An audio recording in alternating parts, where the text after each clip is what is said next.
श्री शिवाय नमस्तुभ्यम। दीपावली का पावन पर्व आ गया है और हम सब मनाने वाले हैं 31 अक्टूबर को दीपावली।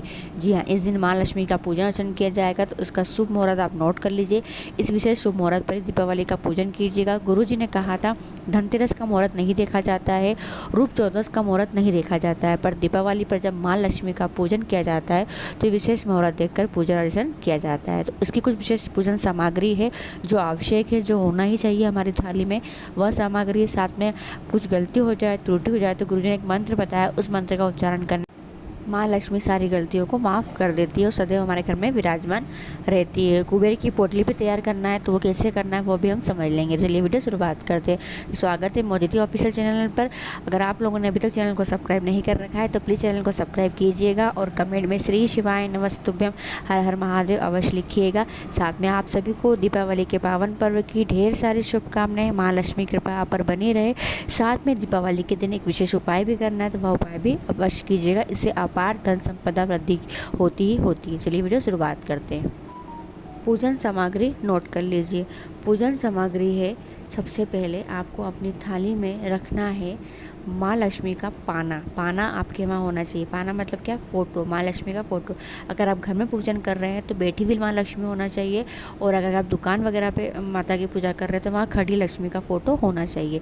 दूसरी बात ध्यान रखें, माँ लक्ष्मी की पूजन करते समय जो आप फ़ोटो लाए, पाना लाए, उसमें उल्लू का फ़ोटो नहीं होना चाहिए। जी हाँ, यानी कि कुछ लोग क्या गलती कर बैठते हैं कि जब माँ लक्ष्मी का पाना लाते हैं तो उसमें माता रानी उल्लू पर बैठी रहती है। पर ध्यान रखें, जब फ़ोटो पाना लाए माता रानी का तो माता रानी उल्लू पर बैठी हुई ना रहे, इस बात का ध्यान रखें। ठीक है। दूसरी विशेष बात, आपको माता रानी को कमल का फूल समर्पित करना है, और कमल का फूल नहीं मिलता है तो आप अपने जो कमल गट्टे होते हैं वह भी आप समर्पित कर सकते हो। पूजन की थाली में हल्दी, कुमकुम, गुलाल, अबीर, सिंदूर, चावल। आप जो चावल लेंगे वो चावल आपको हल्दी से पीले कर लेना है, यानी कि आपको पीले चावल का उपयोग करना है। पीले चावल, उसके बाद कमल गट्टे। कमल गट्टे कितने लेंगे? देखिए, कमल गट्टे गुरुजी ने कहा है एक एक कमल गट्टा हर एक सदस्य को समर्पित करना है। तो एक एक कमल गट्टा, जितने आपके घर में सदस्य उतने कमल गट्टे आप रख लीजिएगा। खड़ी हल्दी भी होना चाहिए, और जितने सदस्य उतनी खड़ी हल्दी आपको लेना है। अमर बेल के टुकड़े आपको क्या करना है, एक लंबी सी अमर बेल मिल जाएगी, उसके टुकड़े कर लीजिएगा। तो हर एक व्यक्ति भी अमर बेल समर्पित करे। ध्यान रखें, अगर अमर बेल नहीं मिलती है तो उसकी जगह आप चावल भी समर्पित कर सकते हैं। जी हाँ, उसके अलावा आपको माता रानी को भोग लगाने के लिए मीठी खीर बनाना है। जी हाँ, ये खीर होना चाहिए चावल की खीर। अगर चावल की खीर नहीं बना पाते हैं तो फिर आपको दूध से बनी हुई कोई भी मिठाई आपको लेना है। प्रयास कीजिएगा कि चावल की बनी हुई खीर आप घर में बना लें, बहुत अच्छी बात है। माता रानी को खीर बहुत अधिक प्रिय है। इसके बाद आपको लेना है गुड़ और धना।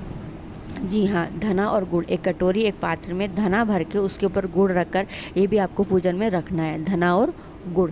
इसके अलावा आपको पूजन में लेना है लाल पुष्प। जी हाँ, देखिए जो लाल गुलाब के फूल होते हैं वह भी लेना है। साथ में आपको कमल का फूल मिल जाए तो सोने पे सुहागा है, वो आपको लेना है। माता रानी के लिए ओढ़नी चुंदरी लेना है। माता रानी के लिए, माँ लक्ष्मी के लिए गणेश जी रिद्धि सिद्धि का भी पूजन किया जाता है, तो उसके लिए आपको गणेश जी के लिए, रिद्धि सिद्धि के लिए आपको सिंदूर अवश्य थाली में रखना है, ताकि आप गणेश जी को सिंदूर समर्पित कर सकें। उसके अलावा आपको एक नारियल लेना है। एक नारियल, आपको कलश की स्थापना भी करना है।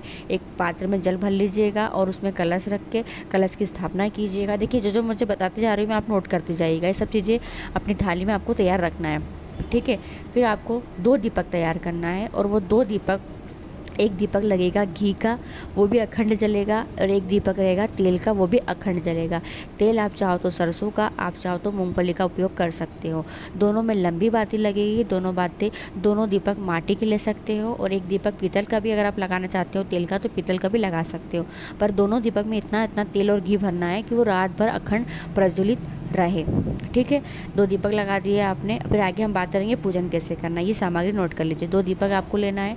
फिर आपको कम से कम 11, 21 या 51 आपको गोल दीपक लंबी बाती के, जी हाँ, लंबी बाती के अपने पूरे घर में रखने के हिसाब से प्रज्वलित करना है। तो वो अभी आपको कम से कम 11 दीपक तो लेना ही चाहिए। फिर आपको रखना है झाड़ू। जी हाँ, दीपावली के दिन झाड़ू की पूजा भी की जाती है, और वो झाड़ू कितनी होना चाहिए? 2 झाड़ू होना चाहिए। फिर आपको गन्ने जो होते हैं, कुछ लोग गन्ने की पूजा देव उठनी एकादशी पर करते हैं, पर हम लोग तो जो गन्ने की पूजा होती है वो दीपावली के दिन भी करते हैं। तो 2 गन्ने आपको पूजा में रखना है। जी हाँ। अब आपको माता रानी को भोग लगाने के लिए तो 5 फल भी लेना है। 5 फल में कौन कौन से फल होते हैं, तो आपको जो भी रखना है आप अपनी स्ट्रक्चर से, अपने बजट के हिसाब से 5 फल ले सकते हैं। 5 केले भी आप ले सकते हैं। सिंगाड़ा और जो होता है सीताफल, ये 2 फल तो अवश्य अपने पूजन में होना चाहिए। बेर भी चढ़ाए जाते हैं माता रानी को, मीठे बेर जो होते हैं वो बेर, और एक पान लेना है। पान के लिए लौंग और एक इलायची रखना है, जिसका हम माता रानी को पान समर्पित करेंगे। जी हाँ। अब हमारे यहाँ क्या होता है, हम लोग ग्वालन लाते हैं और घोड़े लाते हैं, वो भी हम जोड़े से लाते हैं। तो 2 ग्वालन लाते हैं और 2 घोड़े लाते हैं। अब आपके वहाँ आप लाते हो अगर, तो फिर आप अवश्य ले आइएगा, अगर नहीं लाते तो फिर कोई बात नहीं। कुछ लोग माँ लक्ष्मी की मूर्ति लाते हैं माटी की, पर हम लोग नहीं लाते। हम लोग फ़ोटो लाते हैं और पाना लाते हैं, और हम लोग फिर ग्वालन लाते हैं और 2 घोड़े लाते हैं। जी, ये हम लोग लाते हैं। पर आप लोग के यहाँ होता हो तो आप भी कीजिएगा। ये विशेष सामग्री है जो हमें थाली में रखना है। और उसके अलावा आप जब पूजन करेंगे तो उसके लिए आपको पैसे के साथ कॉइन भी समर्पित करना है माता रानी को। कॉइन कैसे, 1 का सिक्का हो गया, 5 का सिक्का होगा, ये भी आपको पूजन थाली में रख लेना है। और आपको लेना है पूजा की लाई। जी हाँ, पूजा की लाई कैसे आती है आप वीडियो में देख सकते हैं। इस प्रकार की पूजा की लाई मिलती है। ये लाई लेना है और बताशे अवश्य रखें। अब हम बात करते हैं कि दीपावली का पूजन का शुभ मुहूर्त क्या है। तो ध्यान रखें, जो दीपावली है वो 31 अक्टूबर को दोपहर में 3:12 से लगेगी। ठीक है, दोपहर में लग रही है। और इसकी जो पूजा रहेगी वो पूजा करने का सबसे शुभ मुहूर्त, जी हाँ, सबसे शुभ मुहूर्त जो है वो मुहूर्त है 6:23 से। जी हाँ, 6:23 से रात्रि में 8:23 तक रहेगा। इस विशेष शुभ मुहूर्त पर हम माँ लक्ष्मी की पूजा अर्चना कर सकते हैं। जी हाँ, तो आपको जो क्या होता है, हम लोग बिज़ी रहते हैं और पूजा करने में लेट हो जाते हैं, पर आपको तैयारी पहले से करके रखना है। जैसे 6:23 हो, 27 हो, आपको पूजन शुरुआत कर लेना है और 8 बजे तक आपको पूजन करना है। ये विशेष शुभ मुहूर्त है। अगर आप लेट भी हो जाते हैं, 8:30 बजे के पहले पहले पूजन की तैयारी शुरू कर दीजिएगा। और जो दीपावली रहेगी वो 1 नवंबर को शाम को 5:30 बजे तक रहेगी। जी हाँ, तो हमें दिवाली बनाना कब है, हमें बनाना है दीपावली 31 अक्टूबर के दिन। ये हो गया पूजन का विशेष शुभ मुहूर्त। अब पूजन कैसे करना है वो अभी हम जान लेते हैं। जहाँ पर आपने धनतेरस का पूजन किया है, नरक चतुर्दशी का पूजन किया है, उसी स्थान पर आपको माँ लक्ष्मी का पूजन करना है। जी हाँ, करेंगे क्या, अगर आपका फर्श वगैरह है तो उसको पानी से साफ़ कर ले, और कच्ची मिट्टी है तो गोबर से लीप सकते हैं। ठीक है, फिर आपको उस पर एक चौक पुरना है। चौक पुरा जाता है हल्दी और कुमकुम से, हल्दी, कुमकुम और आटा। जी हाँ, हल्दी, कुमकुम, आटा तीनों को मिक्स करके अच्छे से चौक पुर लीजिएगा। ठीक है, चौक पुरने के बाद थोड़ा चावल डालिएगा चौक पर, और फिर आपको पाटा लगाना है, चौकी लगाना है। चौकी लगाएंगे, चौकी के ऊपर आपको लाल वस्त्र बिछाना है। जी हाँ, ताकि हम माता जी को स्थापित करेंगे। लाल वस्त्र बिछा लें। अब आपके घर में लक्ष्मी माता की मूर्ति फ़ोटो है तो आप वो रख लीजिए, विष्णु जी है तो वो रखिए, गणेश जी रखिए। जी हाँ, ये सब आपको पाटे पे रखना है। गणेश जी की मूर्ति है तो गणेश जी रखिए, और राधे कृष्ण की मूर्ति है तो वो रख सकते हैं। विष्णु लक्ष्मी जी की फ़ोटो है तो वो रख लीजिए। साथ में जो पाना आप माता लक्ष्मी का लाएँ वो आप चिपका लीजिए दीवार पर चिपका सकते हैं तो ठीक है, अदरवाइज़ किसी से आपको टिका लेना है ताकि वो फ़ोटो की हमें पूजा करना है। ठीक है, इसके अलावा आपको 2 सिक्के लेना है, और दोनों सिक्कों पर आपको क्या करना है, कुमकुम लगाकर मोली लपेट देना है। जी हाँ, ये गुरुजी ने बताया है कि 2 सिक्के के पूजन करना है। वो 2 सिक्के हैं वो चांदी के भी ले सकते हो, या फिर 1 का 5 का कॉइन भी आप ले सकते हो। 2 सिक्के लेना है आपको, उसके ऊपर मोली लपेट देना है। इतना करा, ये क्या करना है, ये कहाँ रखेंगे, देखिए पाटे पर रख लीजिएगा, या फिर एक बर्तन थाली ले लीजिएगा, थाली पर स्वास्तिक बना लें, और स्वास्तिक बनाकर फिर आप दोनों सिक्कों को रख दीजिए। ये करा आपने। अब करना है क्या है, सबसे पहले आपको दीपक प्रज्वलित करना है। जी हाँ, दीपक कौन सा, जो आपने अखंड दीपक एक घी का और एक तेल का बनाया है। कहाँ रखेंगे, देखो आपका जो उल्टा हाथ पड़े, आपके उल्टे हाथ तरफ आपको तेल का दीपक प्रज्वलित करना है। लंबी बाती माता जी की तरफ होगी, और आपके सीधे हाथ तरफ आपको लगाना है घी का दीपक, और बाती का वो माता रानी की तरफ होगा। 2 दीपक आपको प्रज्वलित कर देना है। दीपक प्रज्वलित करने के बाद अब आपको पूजन करना शुरुआत करना है। कैसे क्या करोगे देखो, आपने अपनी थाली में हल्दी, कुमकुम, मेहंदी, अबीर, गुलाल जो भी लिया है सब माता रानी को समर्पित करो सच्चे दिल से। पीले चावल समर्पित कीजिए, जी हाँ पीले चावल, हल्दी की गांठ जो जो रखा है वो सब कर दीजिए। अब आपको एक विशेष उपाय भी करना है। आपको क्या करना है, आपको लेना है 5 कमल गट्टे, 5 हल्दी की गांठ और 7 अमरबेल के टुकड़े। सीधे हाथ में पकड़कर आपको सिक्कों के ऊपर समर्पित कर देना और इसी से हम कुबेर पोटली बनाएंगे। समर्पित कर दिया है आपने। उसके बाद आपके घर में जितने भी लोग हैं, जितने भी सबसे कहिए कि वो एक हल्दी की गांठ, एक कमरबेल का टुकड़ा और एक कमलगट्टा इस माता रानी को समर्पित करें। ठीक है। अब आपको करना क्या है, आपने 2 दीपक प्रज्वलित कर दिए, अखंड कर दिए। अब आपने मैंने स्टार्टिंग बताया था कि आपको 11, 21, 51 दीपक लेना है। वो थाली में जमा लीजिए, दीपकों को माता रानी के सम्मुख रखकर प्रज्वलित कीजिए और उन दीपक में तेल और उन दीपकों के अंदर थोड़ी थोड़ी जो लाई होती है पूजा की, वो लाई भी डालना है। खाली दीपक नहीं लगाते, लाई डाल दीजिए।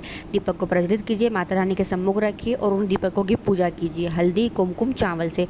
पूजा करने के बाद घर की जो लक्ष्मी है आपकी, यानी आपकी बहू रानी है, आपकी बेटियाँ है, उनसे कहिए कि वो दीपक आप वो अपने घर के मुख्य द्वार पर रखें। आपके छत पे रख के आएँ। जहाँ जहाँ आपका एरिया बाहर पड़ता है वहाँ सब आपको दीपक को प्रज्वलित करना है, मतलब रोशनी करना है आपको। तो 11 दीपक प्रज्वलित किए, तो एक दीपक आपके घर के आसपास जो शिवालय है वहाँ लगा दीजिए, एक दीपक तुलसा माता में लगाइए और बाकी के जो दीपक रहेंगे वो आपको अपने घर के मुख्य द्वार पर रख लेना है, जमा लेना है। फिर अंदर आइए। अब आपने देखिए माता रानी की पूजा अर्चना कर दी है, जी हाँ। उसके बाद आपने जो ग्वालन ली थी, ग्वालन की पूजा कीजिए, घोड़े की पूजा कीजिए, लक्ष्मी की जो झाड़ू ली है आपने, झाड़ू की पूजा कीजिए। उसके अलावा आपको देखिए, अब आपने जो मिठाई वगैरह ली ना वो सब माता रानी को समर्पित करना है, वो तो करोगे सही। फिर माता रानी को भोग लगाइए और फिर माता रानी को भोग लगाने के बाद धूप बत्ती वगैरह करने के बाद आपको आरती का दीपक अलग तैयार करना है। माता रानी की आरती उतारिए। ये सब हो जाने के बाद अब आपको माता रानी से प्रार्थना करना है कि हे माँ लक्ष्मी, गणेश जी, रिद्धि सिद्धि और साथ में कुबेर भंडारी के साथ आप घर में प्रवेश कीजिए। इसमें विराजमान रहिए, ये आप ही का घर है, आपको सदा उस पर आशीर्वाद बनाए रखना है, जी हाँ। फिर गुरुजी ने कहा था कि सब पूजा अर्चना जैसी, देखो एक बात और ध्यान रखिएगा, आप जैसी पूजा अर्चना करते आ रहे हैं ना, आपको वैसी पूजा अर्चना करना ही करना है। जी हाँ, गुरुजी कहते हैं कि आपने जो पूजा में कहीं परिवर्तन नहीं करना चाहिए, जो आप पूजा करते आ रहे हैं आपको सेम वैसी पूजा अर्चना तो करना ही करना है। इसके बाद पूरी पूजन करने के बाद आपको बोलना है ओम नमः शिवाय। जब आप आसन पे से उठे तब आपको ओम नमः शिवाय बोलना है। जब ओम नमः शिवाय आप बोलोगे ना तो उससे क्या होगा कि आपको कोई त्रुटि हो गई होगी पूजन में, तो माँ लक्ष्मी उस त्रुटि को क्षमा करेगी, क्योंकि महादेव का नाम ले लिया है हमने।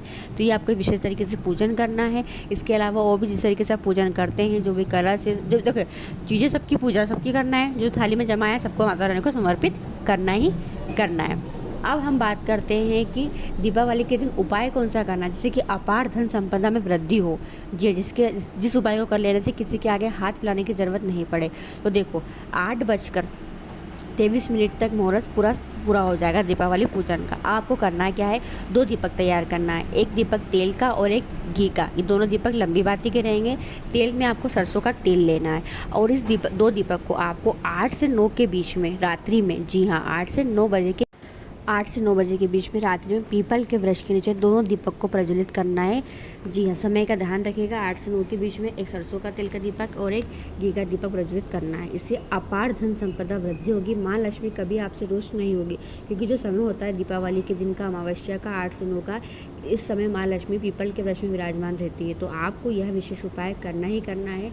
अपार धन संपदा वृद्धि का है। आप सोचोगे दीदी सबको करना है क्या, तो घर में कोई एक बड़ा व्यक्ति हो, यह उपाय आप उनसे करवा सकते हैं।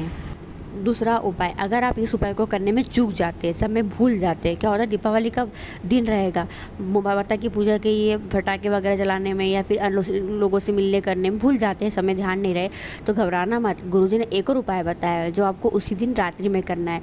वो करना है आपको 11:30 से 12:30 के बीच में। जी हाँ, आपको क्या करना है, एक लंबी बाती का घी का दीपक लेकर जाना है पीपल के वृक्ष के पास या फिर आंवला के वृक्ष के पास या फिर बेलपत्री के वृक्ष के पास। इन तीनों वृक्षों में से किसी एक वृक्ष के पास आप दीपक को लेकर जाइए। कब, समय क्या है, रात्रि 11:30 से 12:30 का। कब, दीपावली के दिन। और इस दीपक को पीपल के वृक्ष में प्रज्वलित कर दीजिए। प्रज्वलित करने के बाद इसमें एक ही दीपक लगेगा, वो भी लंबे बातेगा, ठीक है। प्रज्वलित करने के बाद आपको घर आना है और घर आकर आपने जहाँ लक्ष्मी जी का पूजन किया है वहाँ पर सिक्के वगैरह कॉइन वगैरह चढ़ाए होंगे आपने, वो सिक्के नहीं जिस पे आपने धागा लपटा है, अलग से सिक्के समर्पित किए होंगे, उसमें से कोई एक सिक्का उठा लीजिएगा और सिक्के को उठा के पूरे घर में लेकर भ्रमण कीजिए और फिर अपनी लॉकर तिजोरी में रख लीजिए। ये विशेष उपाय दीपावली पूजन का है। 2 उपाय हैं, अपार धन संपदा वृद्धि उपाय अवश्य कीजिएगा। देखिए समय का बहुत ध्यान रखिएगा, दीपावली के दिन बिजी रहते, समय भूल जाते, चूक मत जाना, अवश्य कीजिएगा। माँ लक्ष्मी की कृपा आप पर बनी रहे, कुंवर भंडारी का आशीर्वाद हम पर बना रहे। तो वीडियो पसंद आती है, आपके लिए उपयोगी रहती है तो प्लीज़ कमेंट में दीपावली की शुभकामनाएं अवश्य लिखिएगा। श्री शिवाय नमस्तुभ्यम, हर हर महादेव।